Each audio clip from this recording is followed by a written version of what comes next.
여러분, 오늘 성경 말씀은 우리가 잘 아는 포도원 농부의 비유입니다. 착한 농부입니까? 악한 농부입니까? 악한 농부죠. 처음부터 그랬을까 하는 생각이 듭니다. 저는 거기에 동의하지 않습니다. 나중에 변질되어 갔겠다 싶습니다. 태어나면서 사람들이 다 악한 사람이 어디 있겠어요. 점점 세상적인 영향으로 말미암아서 변질되어져 가는 것이죠. 우리 신앙도 마찬가지라고 생각합니다. 오늘 이야기는 아주 간단한 이야기입니다. 어떤 사람이 땀을 흘려서 포도원을 만들었어요. 그런데 먼 길로 타국에 가야 할 일이 생겨서 그거를 농부들에게 세를 주고 떠나갔다는 거예요.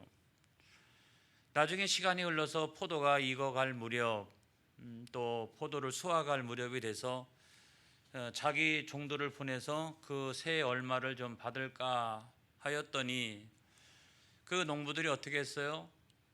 첫 번째 종은 몹시 때리고, 또 두 번째 종을 보냈더니 이번에는 몹시 때리는 것뿐만 아니라 거기다가 능욕까지 했어요. 막 욕지거리도 하고. 또 세 번째 종을 보냈더니 마찬가지로 상하게 하여 내쫓았더라. 이게 이제 오늘 성경에 있는 말씀이에요. 나중에는 하는 수 없이 그 주인이 자기 아들을 보내면 좀 낫겠지, 뭐 존대하지 않겠느냐 하는 기대를 가지고 보냈는데 나중에는 그 아들까지 마저 죽여버렸습니다. 이 이야기를 하시면서 주님께서 우리들에게 질문하시는 거예요. 그 질문의 요지가 뭐냐면 15절에 있는 말씀인데요. 함께 보겠습니다. 시작. 포도원 밖에 내쫓아 죽였느니라. 그런즉 포도원 주인이 이 사람들을 어떻게 하겠느냐 그랬어요. 이 악한 농부들을 어떻게 하면 좋겠느냐 그렇게 질문하시고 예수님께서 곧바로 답변을 주십니다. 그래서 16절의 말씀에 보니까 시작. 와서 그 농부들을 진멸하고 포도원을 다른 사람에게 주리라 하시니 사람들이 듣고 이르되 그렇게 되지 말아지이다 하거늘. 저 표현이 대단히 어려워요, 그렇죠? 이런 비유의 말씀을 예수님께서 해주시니까 거기에 있는 듣고 있었던 사람들이 뭐라고 얘기했냐면 그 말이 맞다고. 하지만 그렇게 되지 않기를 바랍니다. 그렇게 이야기를 한 거잖아요. 근데 그 이야기를, 그 비유를 듣고 있던 사람들은 나중에 어떻게 됐을까요? 그렇게 되지 않기를 원합니다 라고 했는데 결과적으로 보면 그렇게 된 줄로 압니다. 오늘날 우리도 마찬가지죠. 맞는 말씀이죠. 아멘이죠. 그렇게 되지 않기를 바랍니다 라고 하면서도 나중에 보면 그렇게 되는 경우가 많이 있어요. 무엇이 우리로 하여금 이와 같이 변질되게 할까? 무엇이 우리를 변질되게 할까? 이것이 제가 오늘 살펴보려고 하는 어떤 설교의 요지라고 이야기할 수 있겠습니다. 저는 그 첫 번째가 착각이라고 생각합니다. 착각, 잘못된 주인의식 이런 거라고 생각을 해요. 여러분 9절의 말씀을 한번 보겠습니다. 다 같이 시작. 그가 또 이 비유로 백성에게 말씀하시기 시작하시니라. 한 사람이 포도원을 만들어 농부들에게 세를 주고 타국에 가서 오래 있다가, 여러분 여기 성경에 보면 한 사람이 포도원을 만들어 그랬어요. 포도원을 만들었다는 거죠. 포도원이 없었는데 그 포도원을 만든 사람은 이 사람이에요. 그러니까 그 사람이 포도원의 주인인 거예요. 그래서 열심히 땀 흘려가지고 일해서 참 좋은 포도원을 만들었습니다. 그리고 거기에다가 극상품의 좋은 포도나무를 심었어요. 그리고 잘 이렇게 갖고 왔는데 아무튼 피치 못할 어떤 일이 있어가지고 먼 타국으로 갈 수밖에 없는 이제 그런 상황이 이제 발생을 한 거죠. 그럼에도 불구하고 사실은 이 주인이 거의 모든 일을 다 한 겁니다, 여러분. 안 그래요? 그리고 농부들한테 세를 주고서 타국으로 떠났다. 그 말은 뭐냐면 농부들은 소작농이라는 거예요. 소작을 하는 그와 같은 사람들이라는 거예요. 그래서 자기들이 열심히 일을 합니다마는 그럼에도 불구하고 이 좋은 포도원을 자기들이 맡은 거, 이게 얼마나 큰 감사인지 알 수가 없어요. 여러분, 우리가 세상에 태어났는데 어떤 사람은 이런 걸 맡고 어떤 사람은 저런 걸 맡고, 그거는 내가 의지대로 하는 게 아닙니다, 여러분. 그런데 여기에 나와 있는 이 농부들은 정말 그 좋은 주인을 만나가지고 참 좋은 포도원을 맡았어요. 그러니까 그 자체만 가지고도 얼마나 주인의 은혜에 대하여 감사한가. 할렐루야. 얼마나 감사한가. 그래서 여러분, 우리가 세상에 태어날 때 좀 넉넉하게 태어나고 풍족하게 태어나신 분들은 정말 하나님 앞에 감사해야 되는 거예요. 여러분, 그와 같은 하나님의 은혜가 있었던 겁니다. 그런데 시간이 지났어요. 시간이 지났는데 처음에는 좀 감사하다는 생각을 했어요. 처음에는. 근데 시간이 지나면서 무슨 생각이 드느냐, 자기 속에 이게 조금씩 올라오는 생각은 어떤 거냐면, 그 타국에 간 주인이 매년 한 번씩 그래도 와서 들여다보면 좋은데 이 주인이 멀리 가가지고 단 한 번도 안 와요. 그러니까 점점 무슨 생각이 들어요? 그 주인에 대한 감사함과 고마움의 생각보다는 내가 여기 열심히 일을 해가지고 이 결과물들이 만들어졌는데 라는 생각이 들기 시작하는 겁니다. 그리고 나중에 가가지고 그런지는 모르겠지만 아무튼 주인은 논팽이야. 저건 그냥 나한테 맡겨놓고도 아무것도 안 하고도 나중에 와가지고는 그 결과물들만 따먹으려고 하는 그런 사람이야. 아주 악한 사람이야. 라고 하는 그런 생각이 드는 순간 억울하다는 생각이 드는 거예요. 내가 그것을 주인한테 세를 주는 것 자체가 너무너무나 아깝다는 생각이 어느 날부터인가 들기 시작을 하는 거예요. 저는 여러분 헌금 설교를 거의 안 하는 목사입니다. 근데 아무튼 여기 이런 말씀이 나왔으니까 그 11조에 대한 것도 마찬가지인 거죠.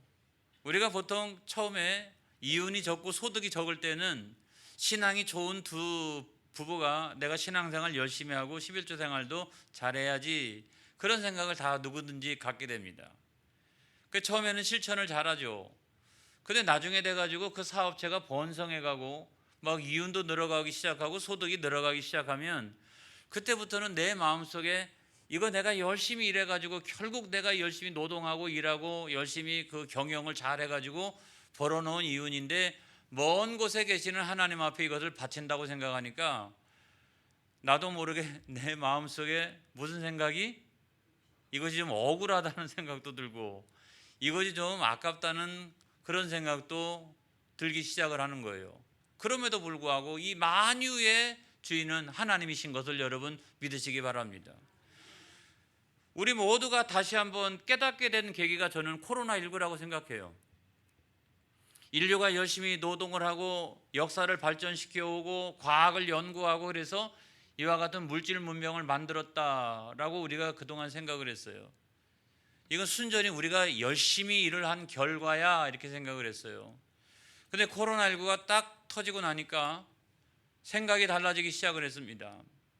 모든 것이 중단되어지고 세계 물류가 이렇게 중단되어지기 시작하고 물가가 상승하기 시작하고 사람들은 사람들끼리 서로 잘 만날 수 없는 상황이 되어지기 시작하고, 여러분 우리가 성전에 나와서 예배 드리는 것도 마찬가지 아닙니까? 내가 건강 들여서 지금 예배에 나오는 거라고, 내가 시간 들여서 지금 예배에 나오는 거라고, 내가 물질 들여서 하나님 앞에 헌금하는 것이라고 그렇게 생각을 했는데 코로나19가 딱 터지면서 그 생각이 산산조각 났어요. 하나님이 모일 수 있게 허락하시니, 하나님이 은혜 주시니 이것도 모이게 되는 거구나. 나는 내가 열심히 노력하고 시간 들이고 건강 들여가지고 예배에 나왔다라고 생각했는데 모든 것이 하나님의 은혜였구나. 내가 하나님 앞에 나와서 예배 드리는 것도 하나님의 은혜요. 찬양하는 것도 하나님의 은혜요. 말씀을 듣는 것도 하나님의 은혜요. 교회 와서 봉사하는 것도 이게 전부가 하나님의 은혜였구나. 여러분, 이것을 절절하게 우리가 깨달았던 시간이 뭐냐면 하나님의 주권을 인정했던 시간이 바로 코로나19의 상황이었다고 생각을 합니다. 우리가 어느 순간에요, 사람이 나이가 들어가면 병에 걸리기도 하고 중병에 걸리기도 합니다. 안 그래요? 다 누구든지 이렇게 나이가 들어가면 병에 걸리죠. 이러면서 정상적인 생활을 하는 것 자체가 얼마나 하나님의 큰 은혜인가 하는 것을 깨닫게 됩니다. 내가 먹고 싶은 거 마음대로 먹고, 내가 마음대로 걸어 다닐 수가 있고, 내가 사람들을 마음대로 만날 수 있는 아주 아무것도 아니라고 생각했던 그냥 기본적인 정상적인 생활, 그거 하는 것조차도 철저히 하나님의 은혜였구나. 하나님의 은혜였구나. 그래서 모든 주권이 내게 있는 것이 아니라, 내가 주인이 아니라 하늘에 계신 하나님이셨구나 라고 하는 생각이 들면서 착각에서 정신이 확 드는 거예요. 착각에서 정신이 우리가 번쩍 드는 거예요. 모든 것의 만유의 주인이 하나님이셨구나. 여러분, 그래서 우리가 착각에서 깨어나야 되는 줄로 믿습니다. 착각에서 깨어나야 돼요. 그 다음에 두 번째가 뭐냐면 탐욕이에요. 탐욕. 여기 성경 말씀의 전체 내용에 보면은 그 주인이 종을 3번씩이나 보내는데 때리기도 하고 욕하기도 하고 아무튼 그랬어요. 상하게 했어요. 그리고 나중에 가가지고는 농부의 아들까지도 죽여버렸습니다. 그 왜 그랬을까 하는 거예요. 여러분, 왜 그랬을까요? 왜 그랬을까요? 거기에 어떤 정당성이 있을까요? 그런데 가만히 들여다보면 그것이 다 탐욕인 줄로 믿습니다. 당시 유대인들의 그 소작법에 보면은 이런 것이 있었어요. 자, 어떤 사람이 이제 그 주인인데요, 소작을 줬어요. 그런데 3년 동안 소작을 받으러 오지 않으면 그 소작농들이 그 땅의 주인이 될 수 있어요. 왜냐하면 그 옛날에는 사람의 수명이 짧아요. 오늘날처럼 이렇게 오래 사는 게 아니에요. 그리고 웬만한 질병에 걸려도 쉽게 사람이 죽었어요. 그리고 내 의지와 상관없이 왕이 전쟁터에 나오라고 그러면 그냥 끌려가 가지고 전쟁터에 가가지고 막 수십만 명이 나가도 전쟁 벌이고, 이래가지고 많은 사람들이 군역에 끌려가 가지고 죽는 경우가 허다했기 때문에, 만약에 어떤 사람이 3년 동안 소작을 받으러 오지 않는다라고 하면 그 사람이 죽은 것이 분명해요. 그러니까 그 소작농이 그 땅을 차지할 수 있었어요. 근데 여러분, 이 상황은 다르잖아요. 그 주인이 죽은 게 아니에요. 그걸 어떻게 할 수 있냐면 종들을 보내오잖아요. 1년에 한 번씩. 그러니까 절대로 질병에 의해서 죽은 거나 아니면 전쟁터에 나가지고 죽은 거나 수명이 짧아가지고 죽은 거나 그런 게 아니에요. 그럼에도 불구하고 이들은 그런 상황을 만들어 갑니다. 그런 상황을 만들어. 대체라, 나는 죽어도 못 준다. 이래가지고 그 종들을 몹시 때려가지고 그냥 보내버렸다는 거예요. 왜 그랬을까요?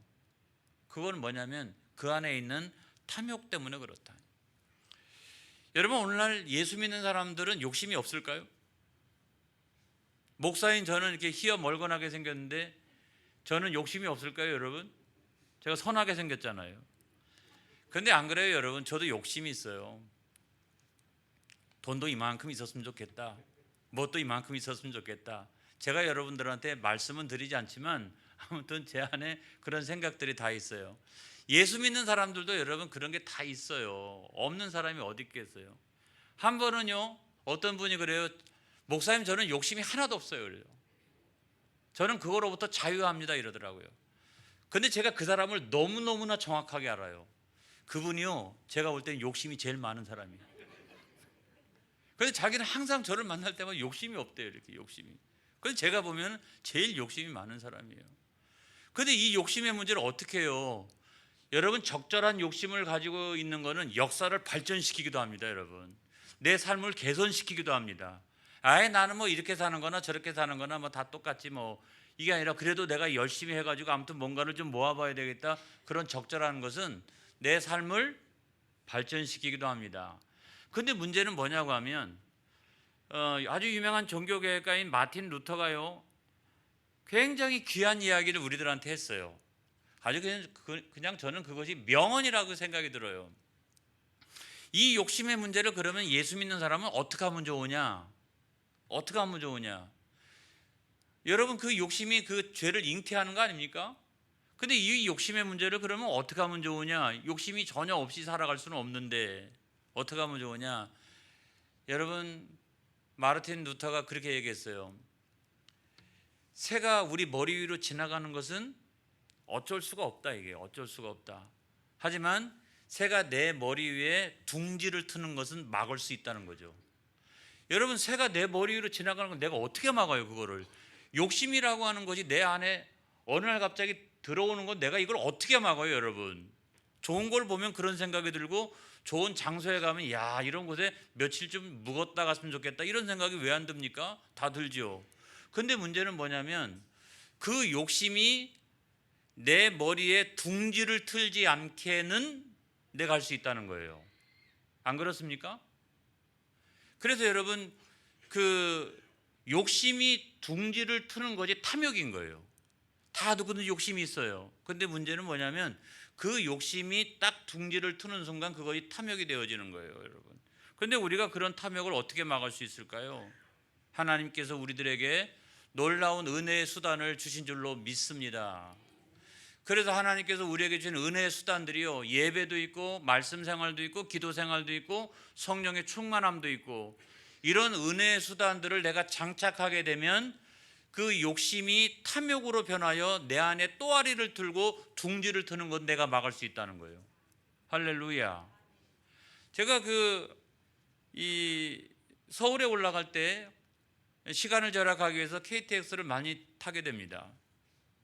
좀 비싸요. 근데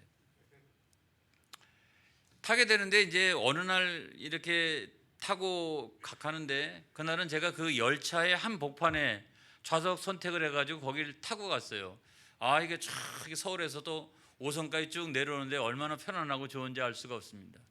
그렇게 오는데 한복판에 앉았는데 누군가가 전화를 하는 거예요. 이렇게 전화 큰 소리로 이렇게 전화를 하는데, 보통 열차에 타면은 타자마자 안내 방송이 나옵니다. 마스크를 꼭 끼라고. 그리고 옆 사람과 잡담을 나누지 말고 그럴 사람은 통로에 가서 하라고. 그리고 세 번째가 꼭 있는데 뭐냐면, 전화할 분은 통로에 나가가지고 전화를 하라고 하는 안내 방송이 꼭 나옵니다.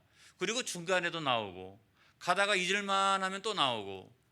그런데 한 분이 그냥 전화기를 들고 얼마나 크게 이야기하는지, 제가 그분이 무슨 내용으로 전화를 하고 있는지 다 알아요.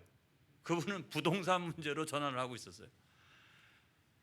그걸 받느니 못 받느니 아무튼 그걸 갖고 쫙 그렇게 이야기하는데, 제가 하도 시끄럽게 하길래 조금 있으면 끝이겠지라고 생각을 했어요.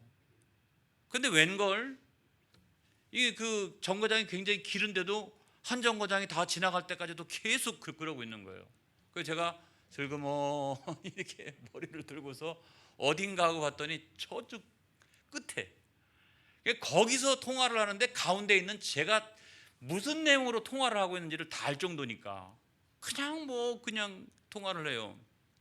그래서 야, 저거 좀 어떻게 하면 좋을까, 승무원이 지나가다 좀 말렸으면 좋겠다라고 생각했는데, 안 그래도 그 사이에 방송 멘트가 또 나오는 거예요. 여러분들은 마스크를 꼭 끼시고, 그 다음에 대화하실 분들은 통로에 나가서 하시고, 그리고 전화하실 분은 꼭 통로로 나가서 전화하시기 바랍니다. 그래요. 제가 꽃이다.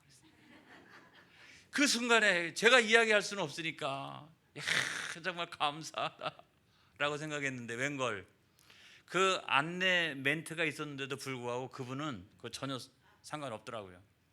저는 거기서 그냥 이거 멘트가 나와서 그러니까 끊을 줄 알았어요. 근데 웬걸 다음 정거장 갈 때까지 계속이었어요. 여러분, 중요한 게 어떤 겁니까? 이 사람은요, 지금 광고가 나왔는데도 불구하고 그걸 무시하고 자기 마음대로 한 거잖아요. 그런데도 불구하고 그 공동체, 한 기차 안에 있는 공동체가 유지되는 것은 나머지 사람들은 그 광고의 멘트를 듣고서 그대로 지키고 있는 거예요. 거기에 순종하고 있는 거예요. 그렇기 때문에 그 열차 한 열차가 공동체의 질서가 유지가 되어지는 거예요. 만약에 거기 있는 모든 사람들이 아니 전화하고 싶은 사람이 왜 없겠어요? 다 전화하고 싶죠. 요즘 이렇게 하고 뭐 금방 전화하고 싶죠. 그런데도 불구하고 그 광고 안내 멘트가 있기 때문에 사람들은 거기에 순종하고 그 질서를 잘 지켜 나가는 거죠. 여러분 마찬가지라고 생각합니다. 우리가 하나님 말씀을 들을 때도 그 하나님 말씀 무시하면 소용이 없어요. 하나님 말씀에 잘 순종하게 되면 질서가 생기는 거예요. 그렇게 되면 내 안에 들어와 있는 욕심이 또아리를 틀지 못하도록, 그것이 탐욕화하지 못하도록 막을 수 있는 거예요. 하나님은 우리들에게 그와 같은 은혜의 수단을 주신 줄로 믿습니다. 그래서 우리는 기도해야 됩니다. 여러분, 우리는 하나님 말씀에 순종해야 되는 겁니다. 그리고 성령으로 우리가 충만해야 되는 이유가 거기 있는 거예요. 그리고 마지막으로 세 번째는 완악함입니다. 여러분, 이 탐욕이 내 머리에 둥지를 딱 트는 순간, 그때부터는 하나님 말씀이 잘 안 들려와요. 그때부터는 그냥 내 탐욕이 이끄는 대로 완악한 모습 그대로 여러분 살아가기를 시작합니다. 그래서 사람들이 저 사람은 왜 그러지? 저렇게 막 이해할 수 없는 그 행동을 하게 되는 이유가 어떤 거냐면 이런 거예요. 자, 여러분 10절을 보겠습니다. 자, 10절 시작. 때가 이르매 포도원 소출 얼마를 바치게 하려고 한 종을 농부들에게 보내니 농부들이 몹시 때리고 거저 보내었거늘. 아니 왜 이렇게 하죠? 이런 일이 있을 수 없잖아요. 그렇죠? 그 다음에 또 11절 시작. 다시 다른 종을 보내니 그도 몹시 때리고 능욕하고 거저 보내었거늘. 이것도 말도 안 되는 일이잖아요. 12절을 보겠습니다. 다시 세 번째 종을 보내니 이 종도 상하게 하고 내쫓은지라. 이것도 말이 안 되잖아요. 13절 보겠습니다. 이건 더 말이 안 되죠. 시작. 포도원 주인이 이르되 어찌할까 내 사랑하는 아들을 보내리니 그들이 혹 그는 존대하리라 하였더니 그랬어요. 그럼에도 불구하고 어떻게 했어요? 죽여버렸잖아요. 그러니까 완악함의 어떤 극치라고 하는 거예요. 그러니까 똑같은 죄가 첫 번째 종을 보낼 때나 두 번째 종을 보낼 때나 세 번째 종을 보낼 때나 똑같이 죄가 반복되어지고 있어요. 그리고 죄가 점점점 커지고 있습니다. 그리고 나중에 가가지고는 그 완악함이 시멘트처럼 딱 굳어져서 완전히 그것이 자기의 삶을 지배하게 되어지는 이런 상황이 되어지게 되었다는 거죠. 그래 여러분, 그런 굳어진 사람이 되어지지 않기를 바랍니다. 그런 완악한 사람이 되어지지 않기를 바랍니다. 근데 이게 왜 무서운가 라고 하는 걸 이제부터 짧게 말씀드리고 마치려고 합니다. 제가 교리를 한번 설명해 볼게요. 교리적으로 우리가 이렇게 되면 안 되는 이유를 제가 설명을 하려고 그러는 거예요. 첫 번째가 뭐냐면 하나님은 오래 참으신다. 이게 교리예요. 그렇죠? 교리. 성경 전체를 볼 때 하나님은 오래 참으신다. 첫 번째 종을 보내고 두 번째 종을 보내고 세 번째 종을 보내고, 만약에 제가 첫 번째 종을 보내는데 그를 몹시 때렸다라고 하면 여러분들은 제가 볼 때 여기 한 절반 이상은 그 순간에 폭발할 것 같아요. 그냥 가가지고 뭐 그냥 그런데 뭐 안 되는 거야 뭐 그냥 그렇게 얘기했다면 괜찮지만 정당한 걸 했는데도 불구하고 막 때려가지고 보냈다 그러면 폭발할 것 같아요. 그 두 번째 그랬다 그러면 여러분들 한 3분의 2는 폭발할 것 같아요. 근데 세 번째 또 그랬다, 야 또 그랬다라고 하면 여러분들 가운데 거의 한 90% 이상은, 제가 10%를 남겨놓은 이유가 있어요. 안 그럴 수도 있으니까. 아무튼 그 세 번째까지 그렇게 했다라고 그러면 가만히 있을 사람이 어디 있겠어요. 눈만 이렇게 흘겨도 목사님 저 시험에 들었어요 하는 시대인데, 이런 정도 했다라고 그러면 다 시험 들고 저 교회를 나가겠어요 막 이럴 정도잖아요. 그럼에도 불구하고 하나님 오래 참으시는 이유가 뭐냐? 하나님은 회개케 하시기 위하여. 그것이 하나님의 인자요, 그것이 하나님의 사랑인 줄로 믿습니다. 하나님께서는 왜 오래 참으십니까? 라고 이야기하면 하나님은 그것이 하나님의 속성이라는 거예요. 하나님은 오래 참으시는 속성을 갖고 계시다는 거예요. 두 번째로는 교리입니다. 두 번째로는 하나님은 어미하신 분이다. 준엄하신 분이다. 이거를 우리가 잊어버리면 큰일 나요, 여러분. 하나님은 무조건 오래 참으시는 분이다 라고까지만 생각하면 안 돼요. 그러면 신앙생활이 엉망돼 버려요. 두 번째로는 하나님은 어미하신 분이다. 이걸 여러분 믿으시기 바랍니다. 자, 로마서 11장 22절에 있는 말씀 보겠습니다. 시작. 그러므로 하나님의 인자하심과 준엄하심을 보라. 넘어지는 자들에게는 준엄하심이 있으니 너희가 만일 하나님의 인자하심에 머물러 있으면 그 인자가 너희에게 있으리라. 그렇지 않으면 너도 찍히는 바 되리라. 그랬어요. 하나님이 인자하심을 베풀 때 하나님 감사합니다. 그래서 그 인자하심을 받아들이면 되지만 그 하나님께서 계속 오래 참으시고 인자하신데도 불구하고 그 인자하심을 버리게 되면 하나님은 어느 날 갑자기 얼굴을 바꾸셔서 준엄함을 드러내신다는 거예요. 준엄함을.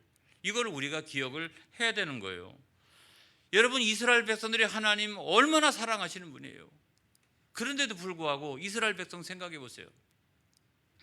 BC 721년 아수르에 의해서 북이스라엘 멸망당할 때 초토화도요, 그런 초토화가 없었어요. 어떻게 그 출애굽 시켜가지고 여기까지 이끌어내는 백성인데요. BC 586년 남유다 멸망당할 때 바벨론으로 꽁꽁 묶여가지고 쇠사들로 묶여가지고 끌려갈 때 사람들을 철사로 꽁꽁 묶어가지고 데리고 왔다고요. 그런 상황이 됐어요. 그리고 AD 70년경에 로마에 의해 가지고 예루살렘 성전이 파괴되고 이스라엘이 멸망당해서 그 이후로 2000년 동안 나라가 없는 사람들로 살았어요. 하나님 그렇게 사랑하시는 사람, 무지무지하게 사랑하시는 사람들이에요. 그런데도 불구하고 하나님 어느 순간에 그 인자를 드러내시다가 어느 순간에는 준엄함을 나타내셨다는 거예요. 그래서 제가 오늘 설교 말씀의 핵심을 드리려고 그러는 거예요. 주여, 내가 변질되지 않게 하여 주시옵소서. 주여, 내가 착각하지 않게 하여 주옵소서. 주권이 나에게 있다고 착각하지 않게 하여 주옵소서. 내가 주인이라고 착각하지 않게 하여 주옵소서. 하나님이 주인이심을 내가 인정하게 하여 주옵소서. 욕심이 내 안에 둥지를 틀지 않도록 인도하여 주시옵소서. 내가 말씀으로 맞서 싸워 나갈 수 있도록 인도하여 주옵소서. 내가 목이 곧은 사람이 되지 않게 하시고 완악한 사람으로 변질되지 않도록 인도하여 주시옵소서. 그래서 여러분, 이게 중요한 거예요. 하나님이 준엄함을 드러내시기 전에 우리는 그와 같은 변질됨을 방지해야 될 줄로 믿습니다.